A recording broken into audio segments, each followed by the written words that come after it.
बिस्मिल्लाहिर्रहमानिर्रहीम, अस्सलाम वालेकुम। आप देख रहे हैं फ़याज़ महमूद यूट्यूब चैनल और आज हम बात करने जा रहे हैं दो ख़बरों पे। एक वज़ीर-ए-आज़म इमरान ख़ान के दौरा जनूबी वज़ीरिस्तान की, उसमें वो क्या क्या काम करेंगे और मजमूई तौर पे जो मंसूबे और मुलाकातें हैं वो 8 काम आज वहाँ पे करेंगे। मैं इस वीडियो में आपको बताऊँगा। जिस वक्त हम ये बना रहे हैं अभी तक उन्होंने उस विज़िट पे जाना है, तो लेकिन उससे पहले हम बात कर लेते हैं इश्तिहारियों मफरूरों के तकारीर, टीवी पर तकारीर दिखाने से मुतल्लिक केस की समाअत हुई है और बड़ी ही दिलचस्प समाअत है। सिर्फ 2 मिनट की समाअत है जो मैं आज आपको उससे मुतल्लिक बताऊंगा।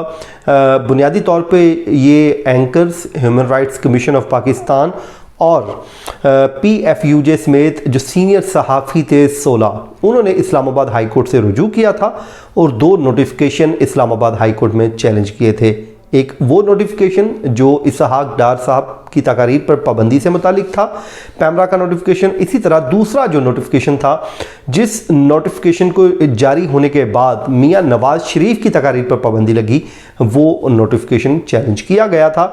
तो मजमूई तौर पे इसकी कुल 6 समातें हुई और 3 समातों में ये कहकर वक्त दिया गया कि सलमान अकरम राजा साहब सुप्रीम कोर्ट में बिजी हैं या किसी और जगह पे मसरूफ़ हैं, तो वो आज पेश नहीं हो सकते और अदालत ने उनसे इस दरख्वास्त के काबिल समात होने से मुतल्लिक आर्गूमेंट तलब कर रखे थे।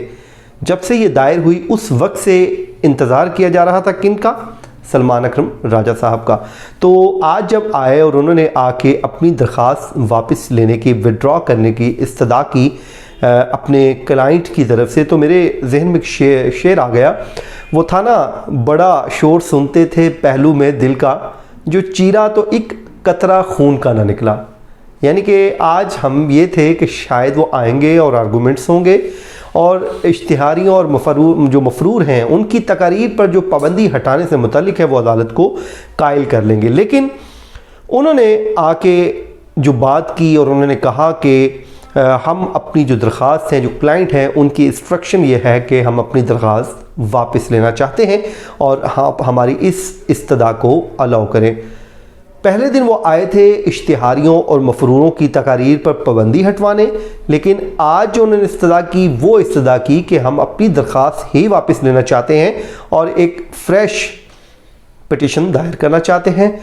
तो चीफ़ जस्टिस ने कहा, वैसे इस दरख्वास्त में नाम तो बड़े बड़े थे और तासुर उमूमी तौर पे दुरुस्त नहीं गया। तो सलमान अकरम राजा साहब ने भी कहा, बिल्कुल हम भी यही चाहते हैं कि हम ये तासुर नहीं देना चाहते कि हम शायद किसी के एजेंट हैं और किसी की तरफ से यहाँ पे आए थे। तो उसी तासुर को ज़ायल करने के लिए ही हमने अब फैसला किया है क्लाइंट्स की जानिब से कि नई पिटीशन, फ्रेश पिटीशन यहाँ पर फाइल की जाएगी और उसके बाद हम अपना जो मुद्दा है इस अदालत के सामने पेश करेंगे। Chief justice Islamabad high court ने इस केस की समाअत की और यूं ये 2 मिनट में केस अपने मंतकी अंजाम को पहुंचा। 16 इसमें दरख्वास्त गुजार आगाज़ में थे, लेकिन उसमें से 5 पहले ही छोड़ गए थे, उन्होंने राह बदल ली थी।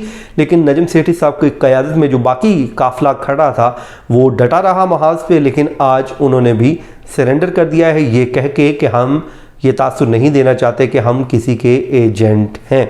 तो यूं ये 11 दरख्वास्त गुजार भी अपनी दरख्वास्त वापस ले गए और वापस लेने की बुनियाद पे अदालत ने दरख्वास्त को डिसमिस कर दिया है।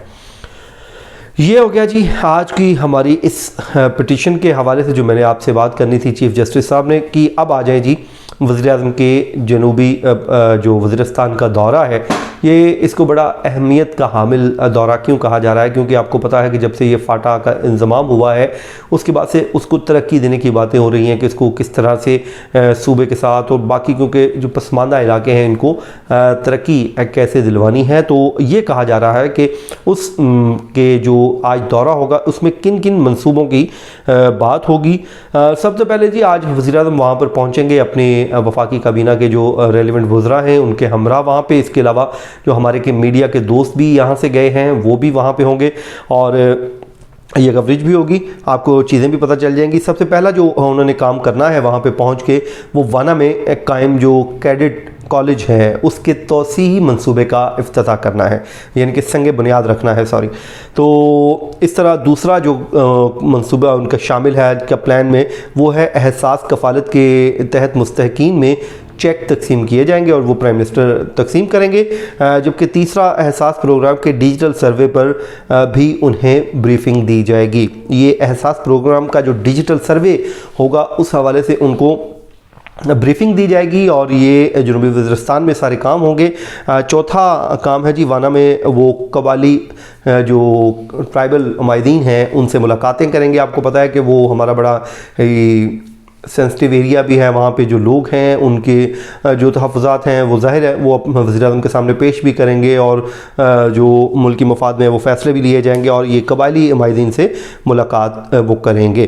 पाँचवा ये है कि जी कामयाब जवान प्रोग्राम के तहत जो कर्ज़ाजात दिए गए हैं नौजवानों को, उनमें भी वज़ीर-ए-आज़म चेक तकसीम करेंगे और ये वहीं पर ही तकरीब मुनक्कद की जाएगी और इसी तकरीब में वो ये चेक्स जो हैं वो तकसीम करेंगे। तो अब आ जाए जी छठा जो काम वो करने जा रहे हैं वो मौला खान सराय है। वहाँ पे एक जदीद सहूलतों से आरास्ता हॉस्पिटल बनाया जाएगा और उस हॉस्पिटल का इफ्तिताह किया जाएगा।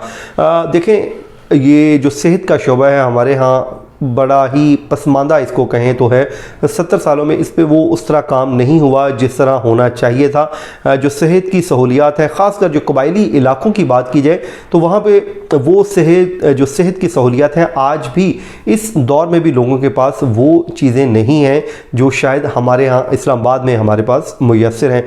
तो अच्छी बात है, वहाँ के लोगों को दो चीज़ें ज़रूर मिलनी चाहिए, एक एजुकेशन मिलनी चाहिए, दूसरी उनके जो हेल्थ सेक्टर है उसको प्रमोट करने के लिए जो भी आपको करना चाहिए वो करें। तो ये एक अच्छी चीज़ है कि वहाँ पे आपने एक जदीद जो हॉस्पिटल है उसको बनाया और वहाँ पे उसकी तामीर की और आज आप उसका ओपनिंग करने जा रहे हैं। मेरे ख्याल में ये सफिशेंट नहीं है बल्कि मज़ीद इसको एक्सटेंड करना होगा और इस काम को बढ़ाना होगा। और मुझे याद है इमरान खान जब तनकीद किया करते थे PMLN पे तो वो यही तनकीद करते थे कि वो हॉस्पिटल पे जो सेहत पे इतनी तवज्जो नहीं देते जितनी वो सड़कों पे, शाहराहों पे और मेट्रोज़, मोटरवेज पे देते हैं। तो उन्होंने ये कहा था कि जब वो अगर इक़्तिदार में आए तो सेहत का शोबा उनकी टॉप प्रायोरिटी होगा। तो अब देखते हैं कि ये एक हॉस्पिटल तो बन गया, अब मज़ीद भी ज़ाहिर है वहाँ इतना बड़ा इलाका है, उस इलाके में मज़ीद हॉस्पिटल की ज़रूरत है और वो अब बनने भी चाहिए। अब आ जाए जी मौला खान सराय के मुकामी माहिदीन से वो मुलाकातें भी करेंगे और ये मुलाकातें उनकी होंगी। ये 7 मजमूई तौर पे काम है और ये वो करने जा रहे हैं। ये तकरीबन 16 से 17 घंटे का सफ़र है बाय रोड अगर आप जाएं। और मेरा मानना ये है कि इस इलाके में हमें जो इतना खूबसूरत इलाका है और इस इलाके से आपको पता है जितनी वो एक इंसर्जेंसी थी उस पर हमने काबू पाया, इतने ज़बरदस्त किस्म की हमारी अफवाज पाकिस्तान ने वहाँ पे मेहनत की, सिक्योरिटी को यकीनी बनाया। तो अब जब सिक्योरिटी भी यकीनी बन चुकी है, लाइफ नॉर्मल रूटीन पे आ चुकी है, तो अब मेरे ख्याल में हमें वहाँ पे टूरिज़म को भी प्रमोट करने की ज़रूरत है। तो इसके लिए हुकूमत को जल्द से जल्द ऐसे इक़दाम लेने चाहिए जिससे टूरिज़म प्रमोट हो ताकि उस इलाके में खुशहाली आए, लोगों का आना जाना जब शुरू का, इंटरेक्शन बढ़ेगा, मुल्क के साथ वो लोग जुड़ेंगे, उनकी मुल्क के साथ जो दीगर इलाकों के लोग हैं उनसे मोहब्बत में भी एक दूसरे में करीब आने का मौका मिलेगा। तो ये था जी आज का हमारा वीलॉग जो आप हमेशा की तरह अपना फीडबैक देते हैं। समटाइम मैं आप लोगों को रिप्लाई नहीं कर सकता तो उसके लिए माजरत, लेकिन अपना फीडबैक आप ज़रूर दीजिए ताकि हम इस चैनल को इम्प्रूव भी कर सकें। और मुझे दीजिए इजाज़त, अल्लाह हाफिज़।